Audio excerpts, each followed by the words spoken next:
Ik sta hier vandaag met heel veel vreugde, omdat ik denk dat er geweldig nieuws is voor Aruba. Met de nieuwe regels omtrent eerlijke concurrentie. En als ik straks klaar ben met mijn verhaal, hoop ik dat dat is wat u blijft onthouden. Het is geweldig nieuws wat er nu aan het gebeuren is. Niet meer bureaucratie, maar wel meer ruimte voor ondernemingen, meer ruimte voor eerlijke ondernemingen. En daar gaan we allemaal op Aruba van profiteren. Goed, waar wil ik het vandaag met u over hebben? Ik ga u allereerst nogmaals in herinnering brengen, zoals ook al in de stukken staat bij de behandeling van de wet, van de landsverordening, waarom concurrentie goed is, wat voor voordelen het heeft. Om vervolgens over te stappen op wat er nou straks wel en niet meer mag. En tenslotte hoe het gezicht zal zijn van de AFTA, de autoriteit die straks de controle op de naleving van de nieuwe regels vorm gaat geven.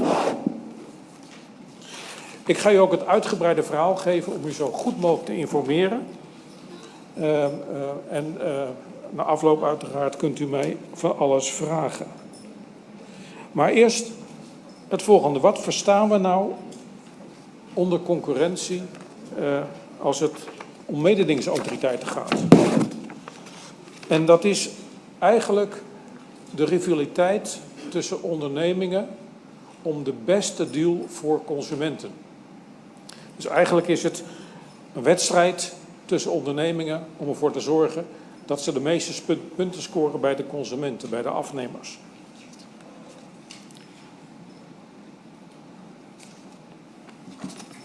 En om succesvol te zijn, moeten ondernemingen zich dus voortdurend aanpassen aan de voorkeuren van hun afnemers.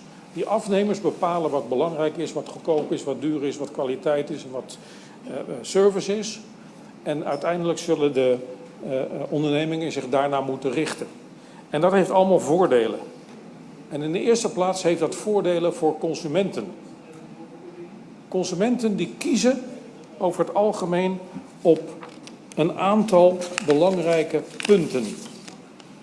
In de eerste plaats wil een consument altijd niet te veel betalen. Die wil het onderste uit de kan, die wil lage prijzen. Dus ondernemingen die producten maken of diensten aanbieden met lage prijzen tegen goede kwaliteit, die krijgen de voorkeur van de consument. Maar consumenten willen ook een goede kwaliteit.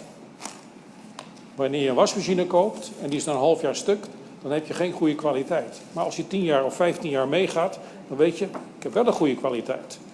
Dus die bedrijven moeten stimuleren om de consument de beste kwaliteit te bieden. Consumenten willen ook steeds wat nieuws. Die willen innovatieve producten. Als je een nieuwe auto koopt, ik heb dat vorig jaar gedaan, dan wil je de nieuwste technische snufjes erin. Je wil dat die super zuinig is, goed met brandstof omgaat. Je wil dat de lak heel goed is, nieuwe kwaliteit en mooie kleuren van de lak, enzovoorts, enzovoorts. Als je een nieuw mobieltje koopt, precies hetzelfde. Je kan een iPhone kopen met alle toeters en bellen erop. Of je kan als je dat niet wil, een basic apparaat kopen, wat weer voor de mensen met een kleine portemonnee geschikt zou zijn.